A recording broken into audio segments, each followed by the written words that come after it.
Hello students, आज का हमारा टॉपिक है मेथड्स ऑफ डाइंग।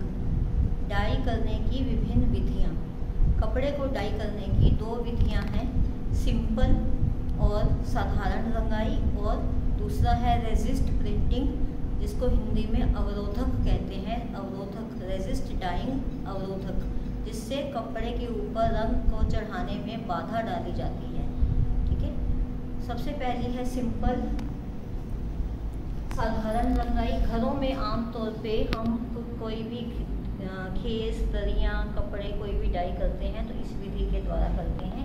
इसमें बिना किसी अवरोधक के घरेलू रंगाई की जाती है। इसका क्या सिद्धांत है? सबसे पहले रंगों का चुनाव, कौन सी डाई का यूज़ करना है, इसका हमने चुनाव करना है। ये चुनाव दो चीज़ों पे होता है कि कपड़े की प्रकृति, रेशम किस चीज़ का है, सूती है, ऊनी है, रेशम है, सिंथेटिक है। उसके बाद प्रयोग के अनुसार कपड़े का किस चीज़ के लिए प्रयोग किया जाता है। सूती कपड़ों के ऊपर हम गंधक और वाट रंग का प्रयोग करते हैं, और अगर हमें पक्का रंग चढ़ाना है तो उसको उबाल कर कपड़े पर कलर को चढ़ाएं। दूसरा है जांतर। जांतर तंतुओं पे उबालना नहीं चाहिए, इससे कपड़े के अंदर की जो प्राकृतिक तेल होता है वो निकल जाता है और रंग भी खराब हो जाता है। इसके ऊपर हमने अम्लीय का प्रयोग करना है, अम्लीय डाइस का, एसिडिक डाइस का प्रयोग करना है। सेल्यूलोज एसीटेट के लिए विशेष प्रकार के डाइस होते हैं, उन्हीं का ही प्रयोग करते हैं। रेयन के ऊपर कलर चढ़ाना, सूती कपड़ों की तरह उनमें कलर के प्रति अफिनिटी फॉर डाइस या कम आकर्षण होता है, जिसकी वजह से रंग जो है वो बहुत कम इनमें चढ़ता है। उसके बाद कोई भी हम डाई का यूज़ करें तो उस डिब्बे के ऊपर जो भी इंस्ट्रक्शंस लिखी होती हैं, निर्देश दिए होते हैं, उनको ध्यान से हमें पढ़ना चाहिए। उसके बाद है कपड़े की तैयारी। अगर कपड़े को हमने डाई करना है तो उससे पहले कुछ तैयारी करनी पड़ती है।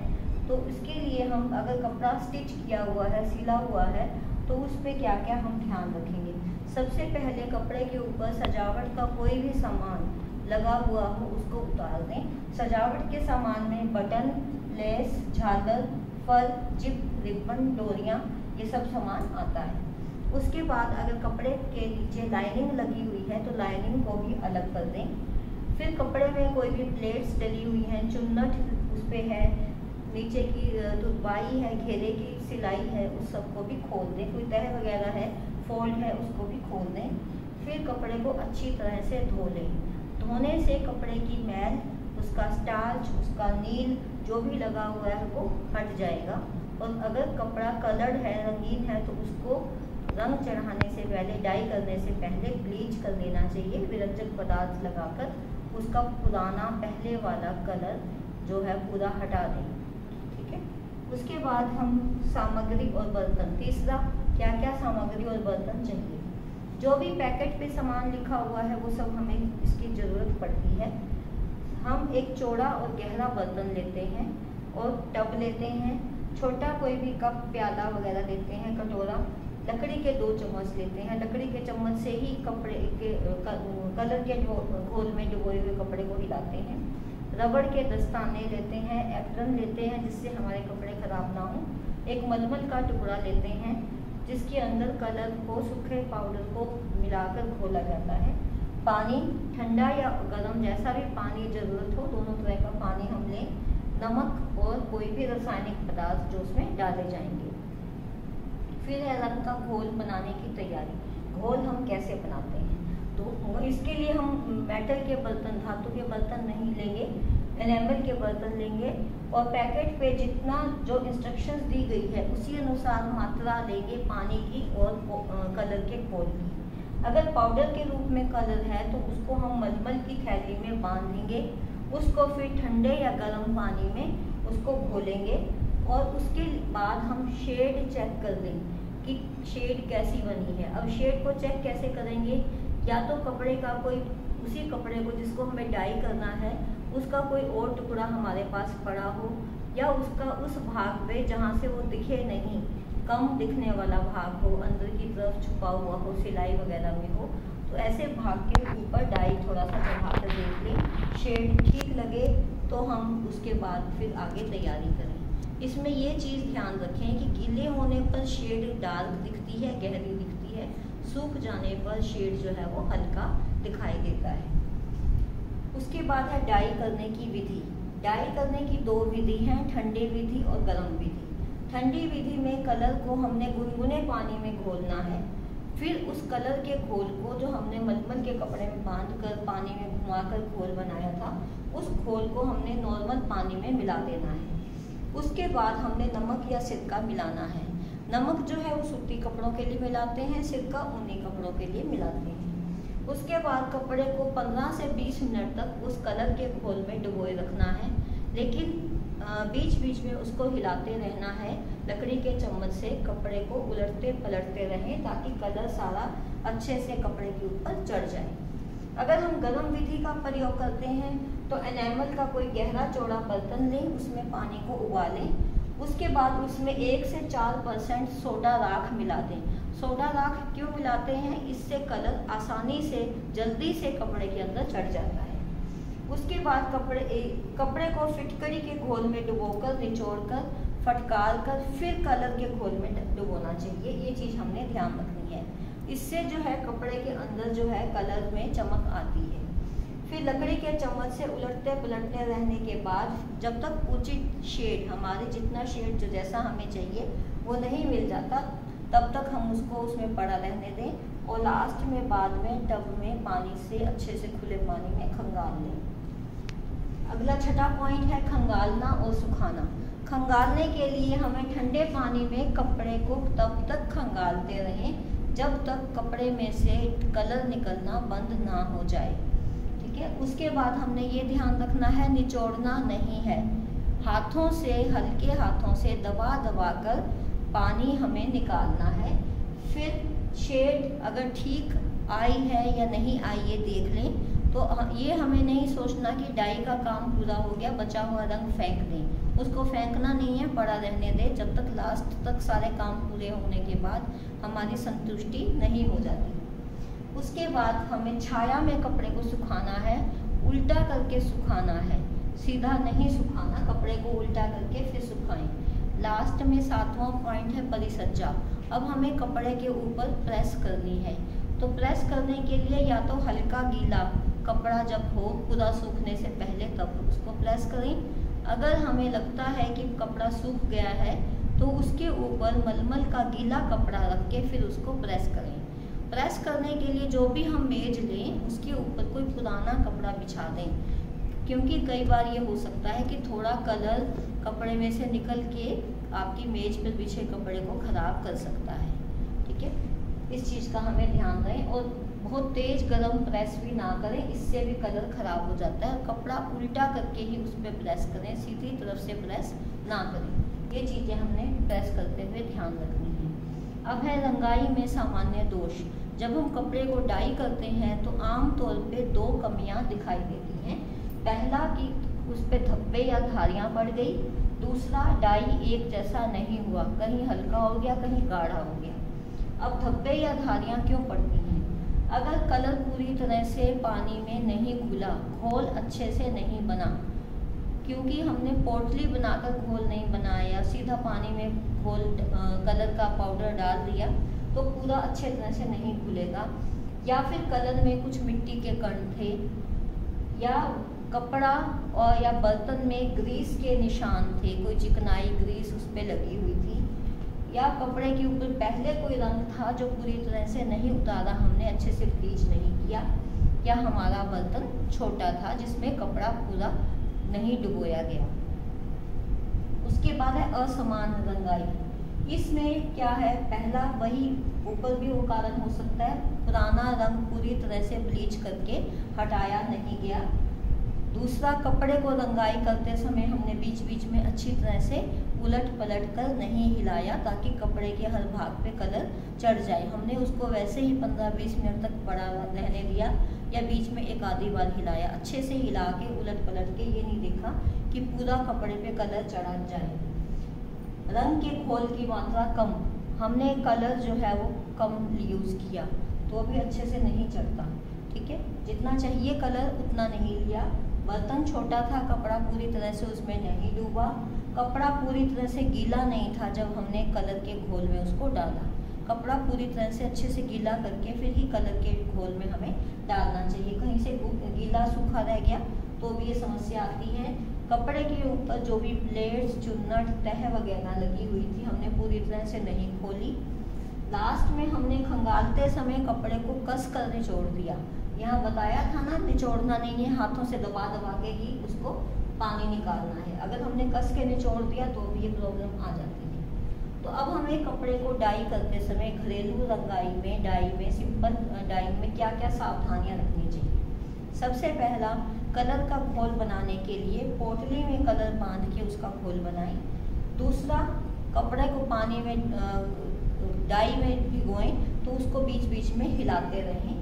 तीसरा, कोई भी चीज़ हमने अगर पानी घोल में, कलर के घोल में डालनी है, चाहे वो नमक है, तेजाब है, रासायनिक पदार्थ है, तो उस समय ये ध्यान रखें कि कपड़े को बाहर निकाल के फिर ये चीज़ें मिलाएं, या पहले ही ये मिला के फिर कपड़ा उसमें डालें। कपड़ा डालने के बाद इन चीज़ों को हमें नहीं डालना। अगर भूल गए हैं तो डालना है तो इसको, कपड़े को निकाल लें बाहर, फिर ये चीज़ें मिलाएं।